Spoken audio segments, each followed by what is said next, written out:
ஓம் சாய்ராம். உங்க வீட்டோட நிலைவாசல்ல இந்த ஒரே ஒரு பொருளை மட்டும் கட்டி வைங்க.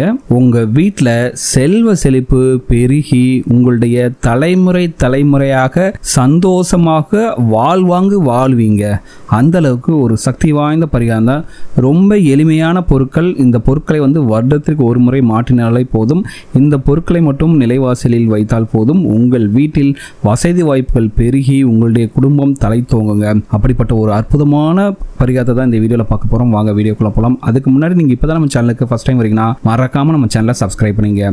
உங்களுடைய குடும்பத்திற்கு நாளுக்கு நாள் வசதி வாய்ப்புகள் பெருகிக் கொண்டே செல்ல வேண்டுங்க. சரிங்களா? அதுதாங்க ஒரு ஐஸ்வர்யமான ஒரு குடும்பம் அப்படின்னு சொல்ல முடியும். போன வருஷம் இருந்ததை விட இந்த வருஷம் ஒரு நல்ல முன்னேற்றம் இருந்து வீடு வாசல் காரு அந்த மாதிரி வாங்கிக்கிட்டே போனதான் கண்டிப்பாக அந்த குடும்பத்தில் சந்தோஷமும் நிம்மதியும் மகிழ்ச்சியும் நிலைத்து இருக்குங்க. சரிங்களா? அதே நேரத்தில் வீட்டில் இருக்கவங்களுக்கு எந்த ஒரு கஷ்டமும் வராமல் இருக்கணும். வீட்டில் இருக்கவங்களுக்கு எந்த ஒரு தலைக்குணையும் ஏற்படக்கூடாது.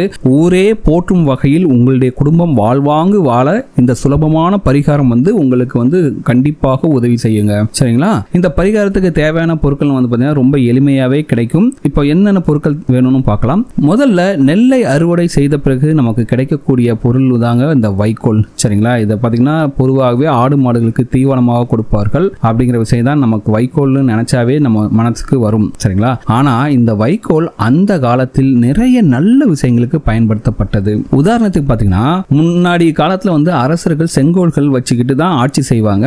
அந்த செங்கோலை புதிதாக தயார் செய்த பின்பு பார்த்தீங்கன்னா அந்த செங்கோலை இந்த வைக்கோலை சுற்றி பாதுகாத்து அதன் பின்புதான் அந்த செங்கோல் மன்னனின் கையில் அரசாட்சிக்காக கொடுக்கப்படும் அப்படிங்கிற விஷயம் நம்மள பல பேருக்கு தெரியாதுங்க. ஏன்னா அந்த அளவுக்கு சக்தி வாய்ந்த பொருள் தான் இந்த வைக்கோல். ஒரு நாட்டை செழிப்பாக சீரும் சிறப்புமாக ஆளக்கூடிய மன்னன் கையில் கொடுக்கப்படும் அந்த செங்கோலையே செம்மையாக்கக்கூடிய சக்தி இந்த வைக்கோல் இருக்குன்னா உங்க வீட்டுல பாத்தீங்கன்னா செல்வ கடாட்சத்தை பெருக்க இந்த வைக்கோலே போதுங்க. சோ இந்த பரிகாரத்தை எப்படி செய்யலாம்னு பார்க்கலாம். ஒரு மஞ்சள் நிற துணியை எடுத்துங்க. இது புது துணியாக இருப்பது ரொம்பவே நல்லது. அதுக்கடுத்து சிறிதளவு வைக்கோல், ஒரு கைப்பிடி அளவு நெல்மணி, ஒரு விரலி மஞ்சள், ஒரு சின்ன கரித்துண்டு, அப்புறம் ₹1 நாணயம். இந்த 5 பொருளுமே உங்களுக்கு இந்த பரிகாரம் செய்வதற்கு தேவைப்படும். சரிங்களா? இதெல்லாம் எங்க போய் சிட்டில போய் வாங்கன்னு நினைக்காதீங்க. நிறைய இடத்துல கிடைக்கும். நாட்டு மருந்து கடையில போனாவே சரி நெல்மணி கிடைச்சிடும், வைக்கோல் கிடைச்சிடும். சரிங்களா? கரித்துண்டு ஏதாச்சும் கறிக்கடையில பார்த்துட்டு வாங்கிக்கிங்க. ஸோ மொத்தமே 5 பொருட்கள் தான். கொஞ்சம் வைக்கோல், ஒரு கைப்பிடி அளவு நெல்மணி, ஒரு விரலி மஞ்சள், ஒரு சிறிய கரித்துண்டு, அப்புறம் ₹1 நாணயம். சரி, இந்த பரிகாரத்தை எப்ப செய்யணும் பார்க்கலாம். சரிங்களா? இந்த பரிகாரத்தை அஷ்டமி நவமி கரிநாள்ல தான் ஒரு வெள்ளிக்கிழமை காலையில 6 மணிக்கு செய்யணுங்க இந்த பரிகாரத்தை. சரிங்களா? ஸோ அதனால முதல் நாள் வியாழக்கிழமை எல்லா பொருட்களையும் தயார் செய்து வச்சிருங்க. அடுத்த நாள் காலையில் பிரம்ம முகூர்த்தத்தில் ஒரு 5 மணிக்கெல்லாம் எழுந்துச்சு குளிச்சு முடிச்சுட்டு காலையில் வீட்டில் பூஜை அறையில் விளக்கெல்லாம் ஏற்றி வச்சுட்டு உங்களுடைய குலதெய்வத்தையும் உங்களுடைய இஷ்ட தெய்வத்தையும் உங்கள் பூஜை அறையில் கூட எல்லா தெய்வங்களையும் நல்ல மனதாக வேண்டிக்குங்க. உங்கள் வீட்டில் இருக்கக்கூடிய பண கஷ்டங்கள்லாம் தீங்கி பணம் பல வழியிலிருந்து நீங்கள் வாழையடி வாழையாக செல்வ கடாட்சத்துடன் வாழணும் அப்படின்ட்டு உங்களுடைய குலதெய்வத்தை வேண்டி கொண்டு இந்த மஞ்சள் நிற துணியில் அந்த எடுத்து வச்சிருக்க வைக்கோல், ஒரு கைப்பிடி அளவு நெல்மணி, ஒரு விரலி மஞ்சள், ஒரு சிறிய கரித்துண்டு, ஒரு ₹1 நாணயம், இந்த 5 பொருட்களையும் ஒன்றாக ஒரு சின்ன முடிச்சு போல மூட்டை போல கட்டிட்டு உங்க பூஜை ரூம்ல வச்சுட்டு அதுக்கு தீப ஆராய்ச்சிலாம் காட்டிட்டு அதை எடுத்துட்டு காலை 6 மணி போல உங்களுடைய குலதெய்வத்தை வேண்டிக் கொண்டு இதை நிலைவாசலில் கட்டி தொங்க விட வேண்டும். சரிங்களா? அதுக்கடுத்து நீங்க என்ன பண்ணணும்னா தினந்தோறும் விளக்கு ஏற்றும் போதும் சரி, நீங்க செவ்வாய் இல்ல வெள்ளிக்கிழமையில் விளக்கு ஏற்றினாலும் சரி, அப்பெல்லாம் ஊதுபத்தி காட்டுவீங்களா, அந்த ஊதுபத்தியை இந்த நிலைவாசலில் இருக்கும் இந்த முடிச்சுக்கு காண்பித்தால் மட்டும் போதும். நீங்க தினந்தோறும் விளக்கேற்றினா ஊதுபத்தி பொருத்தும் போது இதை முடிச்சுக்கு காண்பித்தாலே போதுங்க.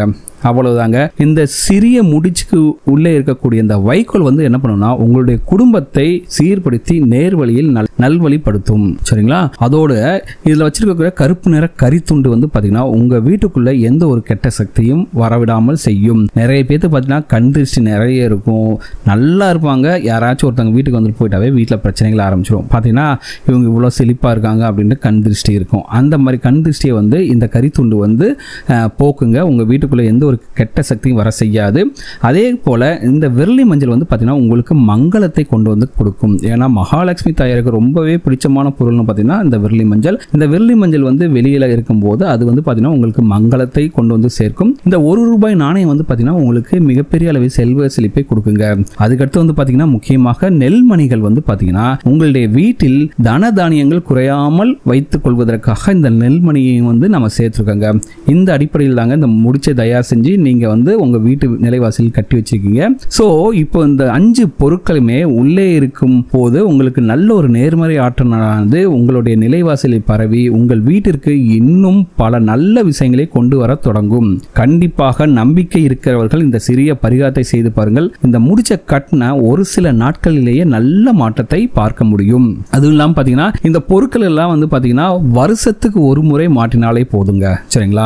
வருஷத்துல இந்த வருஷம் எப்ப கட்டிங்களோ அதே போல அடுத்த வருஷம் அதே மாசத்துல அந்த நல்ல நாள் பார்த்துட்டு வெள்ளிக்கிழமை காலையில 6 மணிக்கு கட்டினாலே போதுங்க. பழைய பொருட்களை என்ன பண்றதுன்னு பாத்தீங்கன்னா பழைய பொருட்களை வந்து கால்படாத இடத்தில் போட்டுவிட்டு மீண்டும் புதிய பொருட்களை வைத்து நீங்க கட்டிக்கலாங்க. வருஷத்துக்கு ஒரு முறை தான் இந்த பரிகாரத்தையே பண்ண போறீங்க. ஆனால் வருடம் முழுவதும் உங்கள் வீட்டில் செல்வ கடாட்சம் பெருகி தன தானியங்கள்லாம் பெருகி பணம் பல வழியிலிருந்து வந்து ஒரு வருஷத்துக்குள்ளேயே நீங்க வந்து வீடு, நிலம், கார், இருக்க கடன் சுமையெல்லாம் நீங்கி நகை நட்டு சகல சம்பத்தோட நீங்க வந்து சிறப்பாக வாழ்வீர்கள். சரிங்களா? இது வந்து நீங்க வருஷா வருஷம் பண்ணும்போது உங்களோட காலம் மட்டும் கிடையாது, உங்களுடைய பிள்ளைகளும் உங்கள் பேர பிள்ளைகள் காலத்திலையும் பார்த்தீங்கன்னா உங்களுடைய குடும்பம் சீரும் சிறப்புமாக செல்வாக்கோட வாழுங்க.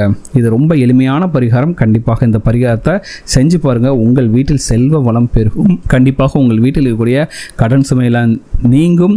உங்கள் வீட்டிற்கு வந்து பார்த்தீங்கன்னா பல நல்ல காரியங்களாக நடக்குங்க இந்த பரிகாரத்தை செஞ்சாலே. ஸோ பணமும் பல வழியும் வந்து நீங்களும் பணக்காரர் ஆவீர்கள். இந்த வீடியோ உங்களுக்கு பிடிச்சிருக்க முறை இந்த வீடியோ உங்களுக்கு பிடிச்சா மறக்காம நம்ம சேனலை சப்ஸ்கிரைப் பண்ணுங்க. இந்த வீடியோ உங்கள் ஃப்ரெண்ட்ஸோட ஷேர் பண்ணுங்க. இந்த வீடியோ பற்றி உங்களோட கமெண்ட்ஸை கமெண்ட்ல கமெண்ட் பண்ணுங்க.